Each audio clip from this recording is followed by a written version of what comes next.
అలంపూర్ శ్రీ జోగులాంబ బాలబ్రహ్మేశ్వర స్వామి దేవస్థానంలో ఈ నెల 19వ తేదీ నుంచి 23వ తేదీ వరకు అత్యంత వైభవంగా వార్షిక బ్రహ్మోత్సవాలు నిర్వహించబోతున్నాము.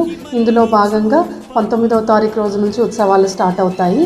23వ తారీఖు విశేషంగా ఈసారి వసంత పంచమి లేదా శ్రీ పంచమిగా పిలువబడే అమ్మవారి నిజరూప దర్శనము, దాంతోపాటు అమ్మవారి ప్రత్యేక సహస్ర ఘటాభిషేకం జరుగుతుంది.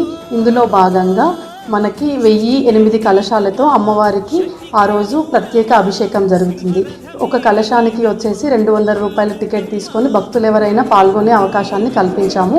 దీంట్లో భాగంగా భక్తులు ఆన్లైన్లో ఎవరైనా టికెట్ పే చేసి ఉంటే కూడా వారి గోత్రనామాలు టెంపుల్ యొక్క వాట్సాప్ నెంబర్కి పంపిస్తే వారు ప్రజెన్స్లో లేకపోయినప్పటికీ వారి పేరు మీద మీకు సహస్ర ఘటాభిషేకంలో మీరు పాల్గొనే అవకాశాన్ని కల్పిస్తాము. ప్రత్యక్షంగా పాల్గొనే భక్తులు స్వామి అమ్మవారి నిజరూప దర్శనం చూడవచ్చు. సంవత్సరంలో ఒకసారి మాత్రమే అందరికీ లభించే ఈ అవకాశాన్ని భక్తులందరూ వినియోగించుకోవాలి. ప్రత్యేకంగా ఈసారి శ్రీ పంచమి శుక్రవారం రోజు రావడం వల్ల ఉదయం 9 గంటల నుంచి మధ్యాహ్నం 2 గంటల వరకు తిరిగి అమ్మవారికి అలంకారం జరిగే వరకు అమ్మవారి నిజరూపాన్ని దర్శనాన్ని ప్రతి ఒక్క భక్తులు చేసుకోవాల్సిందిగా కోరుతా ఉన్నాము. అమ్మవారి కృప అందరిపైన ఉండాలని కోరుకుంటా ఉన్నాను. దాంతోపాటుగా సాయంత్రం 4 గంటలకి అమ్మవారికి స్వామివారికి శాంతి కళ్యాణం నిర్వహించబడుతుంది. ఈ కళ్యాణంలో పాల్గొనే భక్తులు ఆలయ టికెట్ కౌంటర్ నందు రసీదు పొంది కళ్యాణంలో పాల్గొనవలసిందిగా కోరుతా ఉన్నాము. ధన్యవాదాలు.